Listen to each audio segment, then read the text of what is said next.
Hello and welcome to LonRes Company, our new monthly interview show where we talk to our subscribers about their experiences of the central London market today. This month we're delighted to welcome Tim MacPherson, Head of London Residential for Carter Jonas. Carter Jonas are long-time subscribers of LonRes. Welcome, Tim. Hi, Marcus. Before we get started, I thought I'd give a quick run through on what our statistics are saying about the central London market now.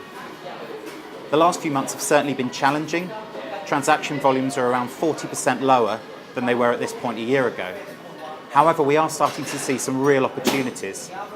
For UK buyers, prices are lower, and for overseas buyers, the combination of price falls and more advantageous exchange rates means they're spending even less.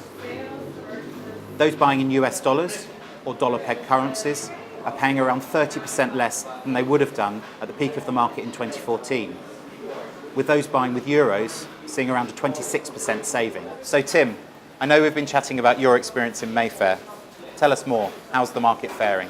Over the last 10 weeks post-referendum, it's been extraordinary. Activity has been much higher than we would have expected. Carter Jonas, based on our Mount Street office, have actually sold one property per week.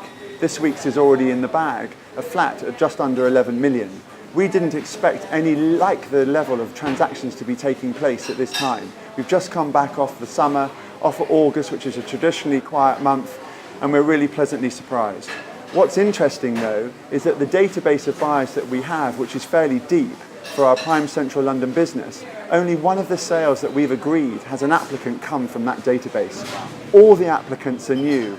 They're all based in dollars or won or currencies that are linked to those. And the advantageous position that they have is that essentially they can buy at these hugely reduced levels from the peak of the market. But also, more importantly, the market has turned.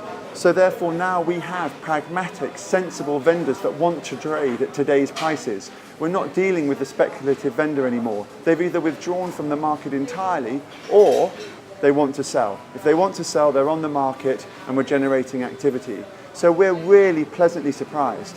I also feel because Mayfair, to me, feels like, although I'm biased, it's like the kind of geographical centre of London. And I think that now that Mayfair is starting to see this level of activity, I think it will spread. And we've already seen signs of it in Belgravia and Knightsbridge. And I think from there it'll go out to the Royal Borough of Kensington and Chelsea, and we'll see much improved transaction levels, hopefully over the back end of Q3 and Q4. Fantastic. And what about UK buyers? Do you think they'll be coming back into the market in the latter part of the year? Or? We've had some UK transactions, but not as many as we would like. It's largely funded because of these currency discrepancies that we feel, which is possibly a window of opportunity.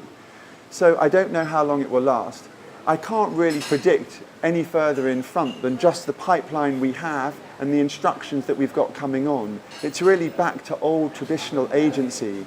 It's just not a market where somebody will see something on a portal, buy it, and you just have to answer the phone. It's really winkling out opportunity, matching correct buyer to the property at the correct price with the correct vendor, and that's what we're trying to focus on. And those people who are bringing their properties to the market, are you finding that they're more realistic on price? Yes, supported by comparable evidence. They can see that the activity this year, I think in Mayfair it's down 54%, is now actually bounced back. I'd like to see what it is post-referendum to now, because I think there's been a huge uptick in completions and exchanges.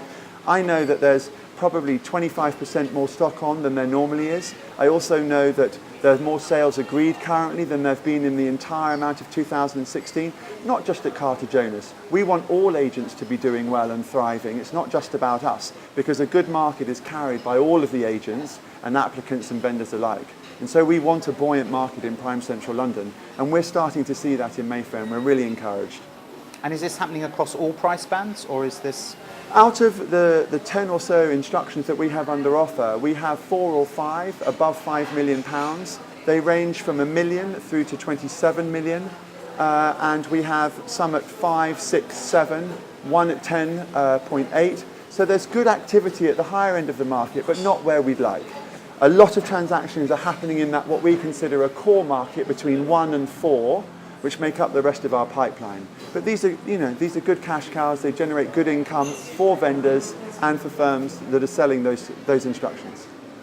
And is this a mixture of people who buy for investment and people who are buying second homes, or?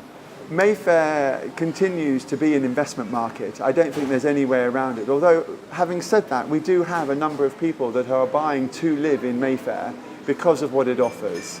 You know, the proximity to obviously where people work, where kids go to school in central London. There are opportunities. So Mayfair is more kind of family or couple friendly than it used to be. It used to be solely investment. However, I do think that it will always be somewhere that has an eye on kind of the 5 to 10 year momentum of London, as we've seen with the growth on streets like Mount Street. Thank you, Tim. That's been really insightful. It's been great chatting with you. My pleasure. Thank you for asking me. Let's hope this positivity lasts. Indeed. Before you go, would you like another drink? That'd be great. Thanks.